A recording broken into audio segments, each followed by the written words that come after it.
Hola, ¿qué tal? Buenas noches y bienvenidos a otra edición de Dicen que Dicen, y con este programa inauguramos el ciclo 2014.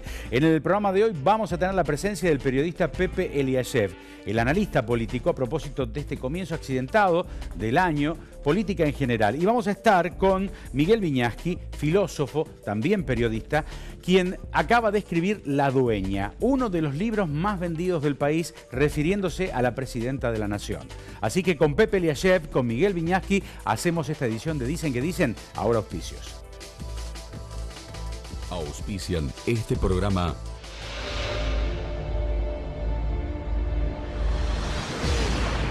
Municipalidad de Rosario. Helados La Montevideana, un helado que alimenta. Sport 78, Rosarino por deporte.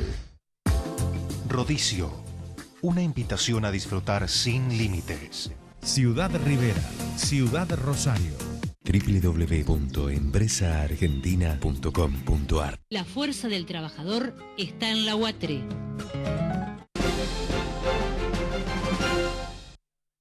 Accesaniga, mayor exposición y mucho más confort. Grupo Asegurador La Segunda está ayudando a construir la Segunda Argentina.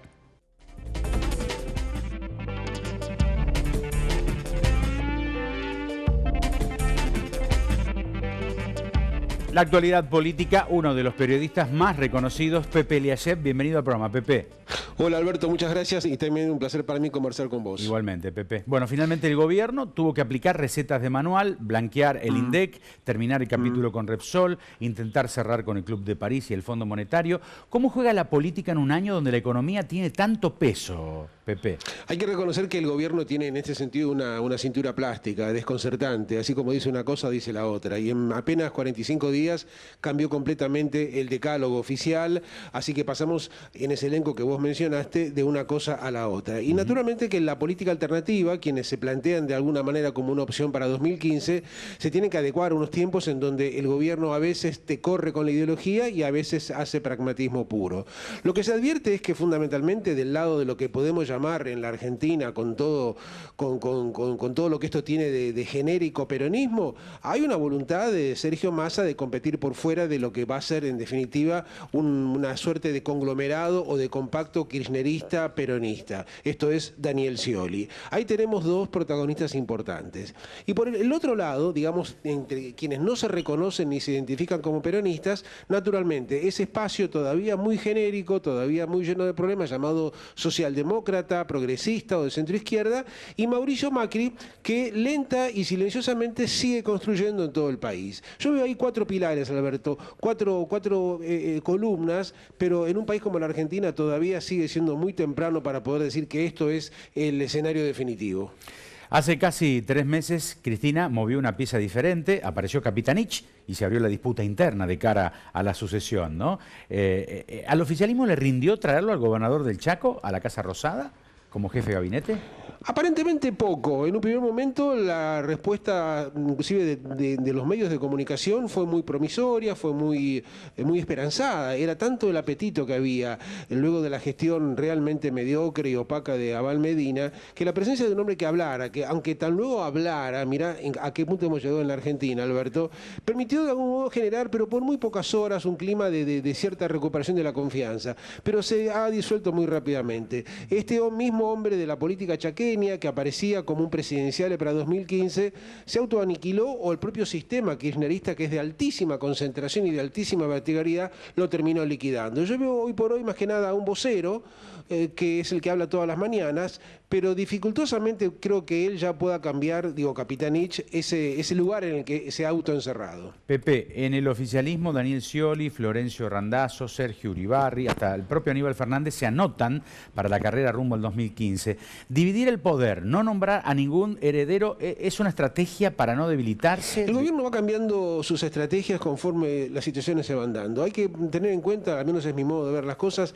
de que no hay una estrategia de largo plazo, no la hubo. Es el mismo gobierno que acusó a Repsol de saquear al país y de cobrarle, no de pagarle, ahora termina pagándole 5.000 millones de dólares. Entonces, un gobierno que tiene una labilidad, una especie de plasticidad tan enorme para cambiar sus propios paradigmas, dificultosamente pueda uno uno decir que tiene una estrategia de largo alcance. En principio la presidenta deja hacer, está apostando a que este ajuste, lo menos doloroso posible, que es un ajuste, y bien ortodoxo por cierto este año, permita recomponer una situación. Ellos aspiran, y esta es mi certeza absoluta, Alberto, a que después de todo esto que vos mismo mencionabas, Club de París, Repsol, tipo de cambio, se produzca una especie de efecto maravilloso de revitalización de las inversiones que permite un 2015 más venturoso. Yo no sería tan optimista, pero ellos van modificando su estrategia de cara a este desenlace. Así que de momento los nombres van a seguir corriendo, será Uribarri, será Scioli, será Randazzo, será Aníbal Fernández, todo vale hasta que llegue la hora de la verdad. Bueno, candidatos para el año 2015. Daniel Scioli a presidente, Mauricio Macri, Sergio Massa, Florencio Randazzo, Milton Capitanich, Sergio Uribarri, Wiener con el Frente Progresista, la Unión Cívica Radical, Cobos o Sanz. Es inminente el balotaje, es el escenario, ¿no? ¿Qué opinión tenés? Yo creo que la Argentina está casi condenada a la segunda vuelta. Este es un escenario absolutamente factible, pero una vez más hay que ser prudente como periodista y como analista.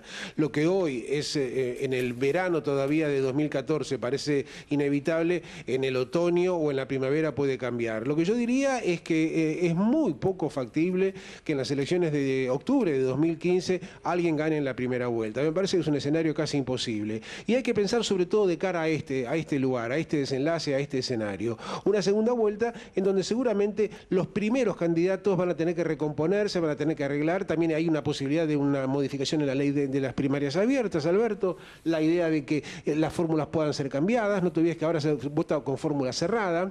Si hubiese fórmula abierta, después de la primera vuelta habría que barajar y dar de nuevo.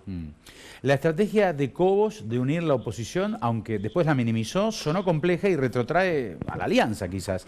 ¿Este tipo de uniones suman o restan tu opinión? ¿Es distinta esta vez la instancia? A mí por de pronto, cuando se habla de la experiencia de la alianza, me parece oportuno decir que el peronismo nos ha regalado a los argentinos enorme cantidad de experiencias indeseadas y de abortos institucionales. Recordemos la fórmula Perón-Isabel Perón, recordemos las vicepresidencias de Daniel Scioli y de Julio Cobos, para citar solamente algunas. Pero dicho esto, sí, yo creo que el centro izquierda tiene todavía que ponerse de acuerdo consigo mismo. En la oportunidad de la última crisis en Venezuela, Alberto, era evidente que hay sectores del Frente Progresista, específicamente Pino Solanas y Hermes Wiener, que no están dispuestos a salir a condenar abiertamente al chavismo y a su estrategia represiva, mientras que el radicalismo lo condenó de manera inmediata. Se dirá, bueno, es política internacional. Yo creo que es importante, porque cuando se habla de Venezuela y del chavismo, se habla de la Argentina. Así que me da la sensación de que el centro izquierda, la socialdemocracia o el progresismo todavía tienen que ponerse de acuerdo sobre qué país y qué estrategia para este país.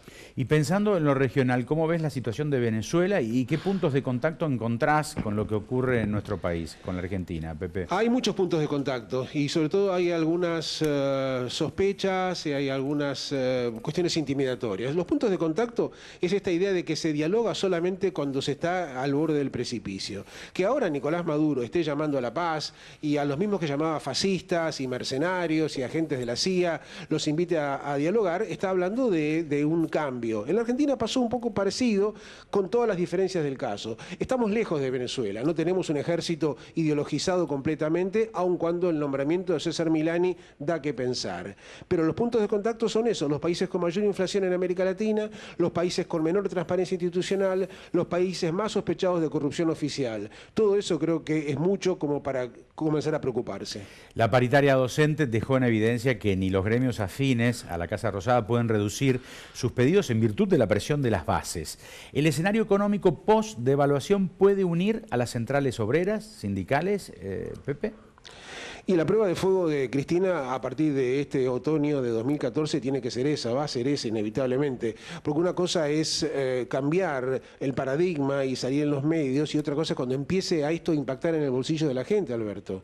El ajuste no es una frase, no es una palabra. Acá el gobierno está pidiendo aumentos salariales por debajo de la inflación y esto implica reducir la capacidad adquisitiva del salario. Esto implica inevitablemente dolores sociales. ¿Cómo los va a procesar el gobierno? Nadie lo puede saber, pero sería ilusorio que el oficialismo imagine que todo esto va a ser un almuerzo gratis. Por este almuerzo va a haber que pagar.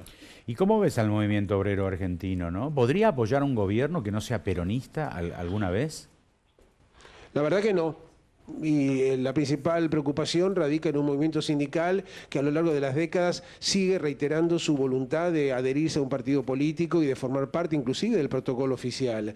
Cuando los otros días Antonio Caló fue al aniversario del nacimiento del presidente Néstor Kirchner, volvió a reiterarse esta idea de que para cierto sindicalismo argentino, hoy como hace 50 años, el poder y estar cerca del poder es lo único que importa. A mí me parece deprimente, creo que es una asignatura pendiente muy fuerte de la Argentina y sobre todo del sindicalismo, comenzar a madurar hacia un tipo de movimiento obrero que sin dejar de tener ideas, sin dejar de tener valores, haya crecido lo suficiente como para poder tener verdadera independencia económica, política y cultural de cualquier oficialismo.